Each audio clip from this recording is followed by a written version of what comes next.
بسم اللہ الرحمن الرحیم۔ السلام علیکم ناظرین گرامی، آج ہم ایک انتہائی اہم اور دلچسپ موضوع کے ساتھ آپ کی خدمت میں حاضر ہیں۔ آج کا ہمارا ٹاپک پاکستان پینل کوڈ کی دفعہ 295 کے متعلق ہے، جو کہ ملک پاکستان میں توہین رسالت کے قانون کے نام سے بھی مشہور ہے، لیکن بہت سے کم لوگ اس کی تفصیلات سے واقف ہیں۔ چنانچہ آج ہم اس قانون کی مختصر تعریف، اس کی دفعات، اس کی شقیں اور اس پر مرتب ہونے والی سزائیں، اور اسی طرح قرآن و سنت سے اس کے ثبوت پر اختصار کے ساتھ گفتگو کریں گے۔ انشاءاللہ امید باسک ہے کہ آپ کو اس ویڈیو کے بعد 295 کے قانون کو سمجھنے میں بالکل بھی دشواری اور دقت کا سامنا نہیں کرنا پڑے گا۔ چنانچہ پاکستان پینل کوڈ کی دفعہ 295 اس کی تشریح کے اندر لکھا ہے کہ جو کوئی دانستہ طور پر کسی عبادت گاہ، مذہبی مقام یا مقدس چیز کو نقصان پہنچائے، ناپاک کرے یا اس کی بے حرمتی کرے تاکہ کسی مذہب کے ماننے والوں کے جذبات کو ٹھیس پہنچے، اس پر 295 کی دفعہ کا اطلاق ہوتا ہے۔ اس کی سزا 2 سال تک ہے، قید ہے یا پھر جرمانہ ہے، یا پھر یہ دونوں سزائیں دی جا سکتی ہیں۔ دوسری شق اس کی 295 اے کی ہے۔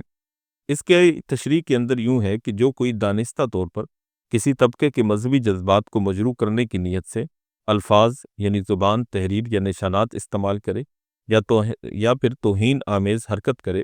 تو اس کی سزا 10 سال تک قید ہے یا جرمانہ، یا پھر دونوں سزائیں ہو سکتی ہیں۔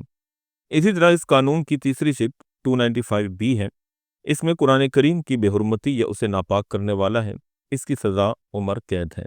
اور اس کی تیسری شق خاص نبی اکرم صلی اللہ علیہ وسلم کے متعلق ہے۔ چنانچہ اس کی تشریح کے اندر یوں ہے کہ جو کوئی نبی کریم صلی اللہ علیہ وسلم کی شان میں گستاخی کرے، چاہے الفاظ سے ہو، تحریر سے ہو یا کسی اور طریقے سے، تو اس کی سزا سزائے موت یا عمر قید ہے، اور اس کے ساتھ جرمانہ بھی ہو سکتا ہے۔ یہ دفعات پاکستان میں توہین مذہب کے قوانین کے طور پر مشہور ہیں۔ ان کا مقصد مذہبی تقدسات کا تحفظ کرنا ہے، لیکن ان کے اطلاق کے حوالے سے قومی اور بین الاقوامی سطح پر بحث اور مباحثہ بھی ہوتا رہتا ہے۔ چنانچہ اس قانون کا بنیادی مقصد تو یہ ہے کہ مقدسات اور مذہبی چیزوں اور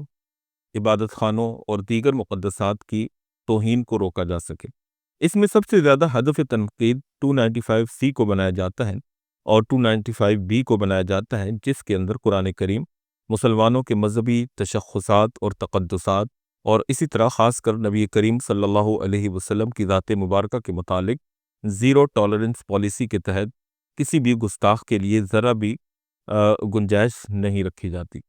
چنانچہ آج ہم قرآن سے اور احادیث مبارکہ سے اور امت کے اجماع سے اور علماء کی آراء سے اس پر تھوڑی سی بات کریں گے کہ آیا یہ قانون توہین رسالت کیا قرآن، حدیث اور امت کے اجماع سے بھی ثابت ہے یا نہیں ہے۔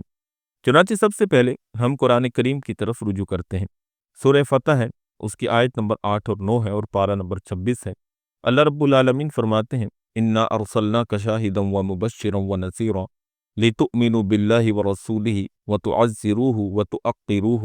وَتُسَبِّحُوهُ بُكْرَةً وَأَصِيلًا، جس کا ترجمہ یہ ہے کہ اے پیغمبر صلی اللہ علیہ وسلم، ہم نے تمہیں گواہی دینے والا، خوشخبری دینے والا اور خبردار کرنے والا بنا کر بھیجا ہے کہ اے لوگو، تم اللہ اور اس کے رسول پر ایمان لاؤ اور اس کی مدد کرو اور اس کی تعظیم کرو، اور صبح اور شام اللہ کی تسبیح کرتے رہو۔ حضرت قاضی عیاض مالکی رحمہ اللہ اپنی کتاب شفاء جلد 2 کے اندر فرماتے ہیں کہ فَأَوْجَبَ اللَّهُ تَعَالَى تَعْزِيرَهُ وَتَوْقِيرَهُ وَأَلْزَمَهُ إِكْرَامَهُ وَتَعْظِيمَهُ۔ اللہ تعالیٰ نے حضور صلی اللہ علیہ وسلم کی حرمت اور توقیر کو واجب قرار دیا ہے اور ان کی تعظیم اور تکریم کو لازم قرار دیا ہے۔ آیت مبارکہ کے پہلے حصے میں لِتُؤْمِنُوا بِاللَّهِ وَرَسُولِهِ میں ایمان کا ذکر ہے، پھر وَتُعَزِّرُوهُ وَتُؤَقِّرُوهُ میں رسول اللہ صلی اللہ علیہ وسلم کی تعظیم اور تکریم کا، اور پھر وَتُسَبِّحُوهُ بُكْرَةً وَأَصِيلًا میں عبادت کا ذکر ہے، جس میں اس بات کی جانب واضح اشارہ ہے کہ ایمان سب سے مقدم ہے، یعنی ایمان کے بغیر تعظیم رسول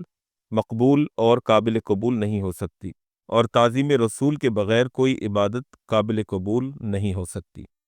قاضی عیاض رحمہ اللہ کی کتاب الشفاء میں اس آیت کی ذیل میں فرماتے ہیں کہ سورہ حجرات کی ابتدائی آیات مقام رسالت کی نزاکت ہی کو بیان کرتی ہیں، جس میں رسول اکرم صلی اللہ علیہ وسلم کے سامنے صرف اونچی آواز سے بولنے پر حبط اعمال کی وعید سنائی گئی ہے۔ حبط اعمال کا مطلب یہ ہے کہ اعمال ضائع ہو جائیں گے، اور اس کی بنیادی وجہ نبی پاک صلی اللہ علیہ وسلم کے سامنے اونچی آواز سے گفتگو کرنا ہے۔ چنانچہ سورہ حجرات کے اندر اللہ رب العالمین کا فرمان ہے، یا ایھا الذین آمنوا لا تقدموا بین یدی اللہ ورسولہ واتقوا اللہ ان اللہ سمیع علیم۔ یا ایھا الذین آمنوا لا ترفعوا اصواتکم فوق صوت النبی ولا تجہروا له بالقول کجہر بعضکم لبعض ان تحبط اعمالکم وانتم لا تشعرون، جس کا ترجمہ یہ ہے کہ اے ایمان والو، اللہ اور اس کے رسول سے آگے نہ بڑھو اور اللہ سے ڈرو، بے شک اللہ سنتا اور جانتا ہے۔ اے ایمان والو، اپنی آوازیں نبی کی آواز سے بلند نہ کرو، نہ نبی کے ساتھ اونچی آواز کے ساتھ بات کیا کرو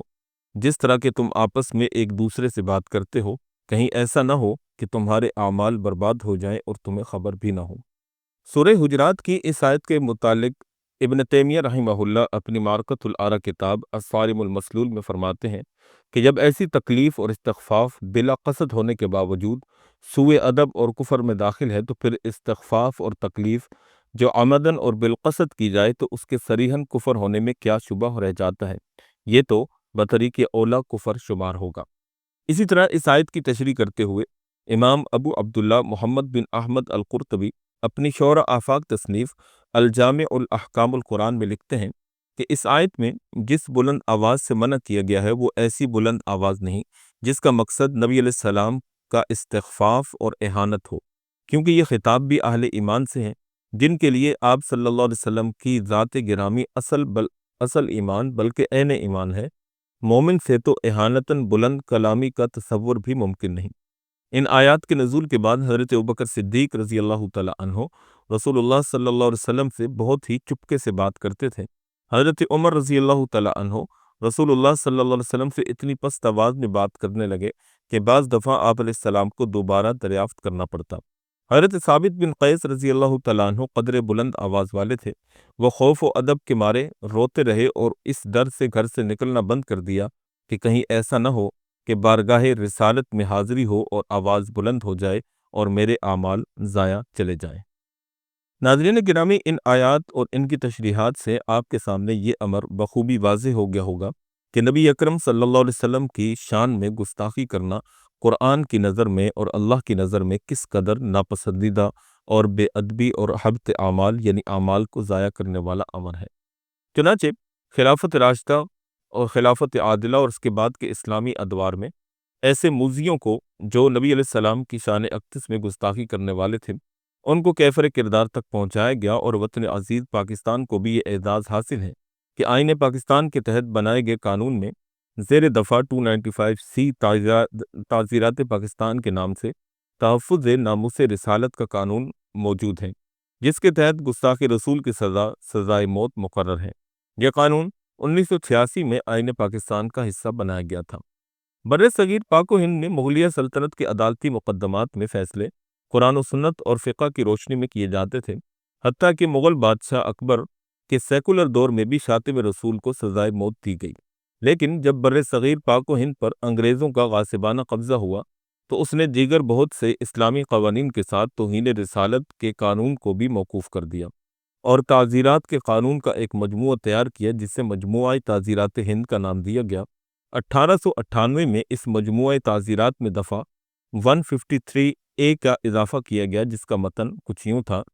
کہ جو کوئی الفاظ سے بذریعہ تقریر، تحریر، اشارات یا کسی دوسرے طریقے سے ہندوستان میں ہر میجسٹی کی رعایا کی مختلف جماعتوں میں دشمنی یا منافرت کے جذبات ابھارنے یا انہیں بھڑکانے کی کوشش کرے، اسے 2 سال تک قید، جرمانہ یا دونوں سزائیں دی جا سکتی ہیں۔ قیام پاکستان کے بعد اسی مجموعہ تعزیرات ہند کو معمولی تبدیلی سے مجموعہ تعزیرات پاکستان بنا دیا گیا، اور مارچ 1956 کو 295A میں موجود الفاظ ہر میجسٹی کی رعایا کو پاکستان کے شہریوں کے الفاظ سے تبدیل کر دیا گیا، جبکہ جرم کی سزاؤں میں کوئی تبدیلی نہیں کی گئی۔ 1983 میں ایم مشتاق راج نامی ایک کمیونسٹ ایڈوکیٹ نے ایک کتاب لکھی جس میں اللہ تعالیٰ انبیاء کرام کی شان میں نہایت گھٹیا اور سوقیانہ حملے کیے گئے، جبکہ حضور صلی اللہ علیہ وسلم کی شان میں بھی ہذیان اور بدزبانی کی گئی۔ یہ کتاب محترم اسماعیل قریشی ایڈوکیٹ سپریم کورٹ کے پاس پہنچی۔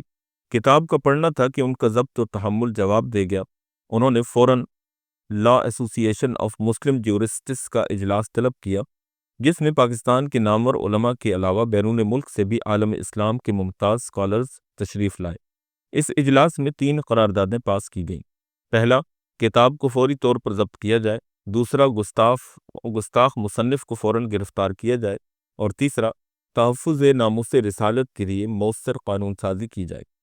محترم اسماعیل قریشی صاحب نے گستاخ رسول کی سزائے موت کے لیے وفاقی شرعی عدالت میں پٹیشن دائر کر دی، جس میں مذہبی دل آزاری، خاص طور پر توہین رسالت کے سابقہ قوانین کو ناکافی قرار دیتے ہوئے مطالبہ کیا گیا کہ توہین رسالت کو قابل گرفت جرم قرار دیا جائے اور اس کی سزائے موت متعین کی جائے۔ اسی اثنا میں ایک اور دل خراش واقعہ رونما ہوا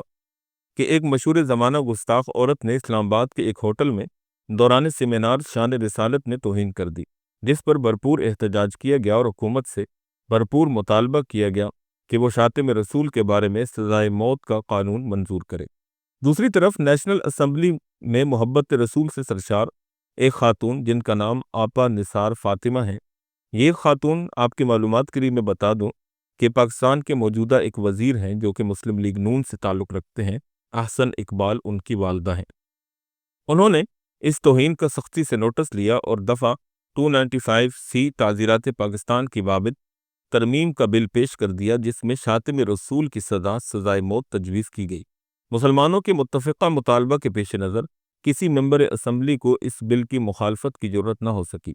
البتہ وزیر قانون اقبال احمد خان کی طرف سے اس بل میں ترمیم کر دی گئی کہ شاتم رسول کی سزائے موت یا سزائے عمر قید ہوگی، اور یوں 1986 میں تعزیرات پاکستان میں دفعہ 295C کا اضافہ کر دیا گیا۔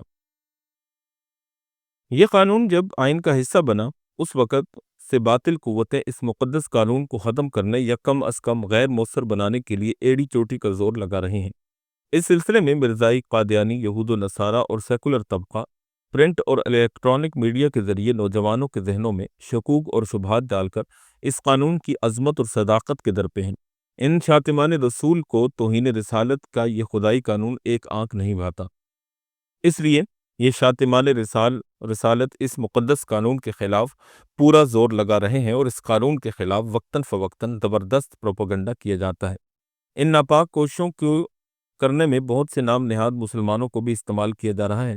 ملٹی نیشنل کمپنیاں ہمارے میڈیا کو یرغمال بنا کر مغربی سوچ کے حامل مستشرقین اور پیٹ سے سوچنے والے نام نہاد اسلامی اسکالرز کے ذریعے مختلف بے بنیاد اعتراضات اٹھاتے ہیں اور اہل اسلام میں اس قانون کے بارے میں تشکیک پیدا کرتے ہیں، تاکہ لوگ قانون رسالت کے متعلق شکوک اور شبہات میں پڑ جائیں۔